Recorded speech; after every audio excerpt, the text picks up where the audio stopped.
Naib Presiden UMNO Ismail Sabri Yaakob melemparkan kritikan pedas terhadap kepimpinan parti berhubung apa yang dikatakannya sebagai pilih kasih dalam cara mereka melayannya ketika dilantik sebagai Perdana Menteri selama 16 bulan sebelum PRU ke-15 tahun lalu. Dalam sindiran tajam yang dipercayai ditujukan kepada Presiden Ahmad Zahid Hamidi, Ismail Sabri membuat perbandingan terhadap perwakilan UMNO dalam kabinet yang dipimpinnya dengan yang ada sekarang diketuai oleh Anwar Ibrahim. Beliau berkata semasa menerajui kerajaan campuran Barisan Nasional BN, Perikatan Nasional PN dan GPS, menteri daripada UMNO membentuk hampir separuh daripada kabinet walaupun hanya mempunyai 38 ahli parlimen ketika itu. Sebaliknya beliau berkata hanya 6 slot kabinet diberikan kepada UMNO termasuk timbalan Perdana Menteri dalam kerajaan campuran sekarang. Dia kata inilah satu pencapaian yang besar kepada kita. Ada 6 menteri UMNO termasuk 1 timbalan Perdana Menteri. Sedangkan di bawah saya 14 menteri Barisan Nasional termasuk Perdana Menteri. Dan hari ini tak ada siapa kepimpinan UMNO yang kritik kerajaan. Dulu saya dikritik begitu teruk, tetapi hari ini pemimpin parti lain disanjung begitu mulia. Beliau mempersoalkan sikap berdiam diri kepimpinan UMNO walaupun kerajaan sedia ada melakukan sesuatu yang salah. Sekarang ini dia punya lambung, kita tengoklah. Benda yang tak munasabah yang kadang-kadang dilakukan oleh kerajaan, dia orang pemimpin UMNO yang mempertahankan. Saya menjangkakan saya yang dipertahankan, seperti kalau saya dikritik terlalu keras. Mungkin mereka boleh jadi perisai kepada saya, tetapi dulu mereka yang turut sama untuk serang saya, tambahnya.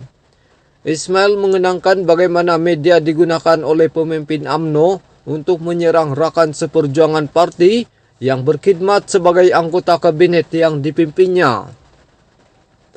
Saya ditekan oleh kepimpinan UMNO sendiri, seperti saya bukan menteri UMNO. Setiap apa yang berlaku, tekanan adalah terlalu kuat kepada saya. Saya boleh kata, kenapa tak gunakan saluran betul untuk beri arahan dan pandangan parti kepada saya. Mesyuarat Majlis Kerja Tertinggi setiap bulan. Beritahulah saya apa yang patut buat. Tak payahlah bantai saya dalam surat kabar, dalam media. Secara terbuka mereka serang saya, katanya. Ismail dilantik sebagai Perdana Menteri pada Ogos 2021. Rentetan pembelotan yang dirancang oleh Zahid dan bekas pemimpin Najib Razak hingga memaksa Perdana Menteri ketika itu Muhyiddin Yassin untuk berundur. Beliau kemudiannya berjaya mengatasi Anwar, calon Pakatan Harapan PH, untuk Perdana Menteri selepas mendapat sokongan daripada majoriti ahli parlimen termasuk kira-kira 50 daripada PN dan 18 daripada GPS. Namun beberapa bulan berikutnya menyaksikan Ismail mendapat tekanan hebat daripada pemimpin UMNO, terutama daripada Presiden Parti, Zahid dan timbalannya Muhammad Hassan, yang mahu beliau membubarkan parlimen tanpa berlengah-lengah untuk memihak kepada apa yang mereka anggap sebagai kembalinya populariti BN. Selepas berbulan-bulan ditentang, Ismail akhirnya tunduk kepada tekanan apabila membubarkan parlimen untuk memberi laluan kepada PRU 15 pada November tahun lepas, berakhir dengan beliau menjadi Perdana Menteri paling singkat. Ismail menyertai beberapa pemimpin UMNO lain dalam menentang rancangan Zahid untuk menyokong Anwar sebagai Perdana Menteri. Beliau juga antara pemimpin tertinggi UMNO yang menentang tindakan Zahid baru-baru ini untuk membersihkan parti itu daripada beberapa pemimpin dan ahli yang berpendirian kritikal. Dalam wawancara yang sama dengan utusan Malaysia, Ismail meramalkan kekalahan UMNO akan berulang pada pilihan raya negeri akan datang di Selangor, Negeri Sembilan, Pulau Pinang, Kedah, Kelantan dan Terengganu.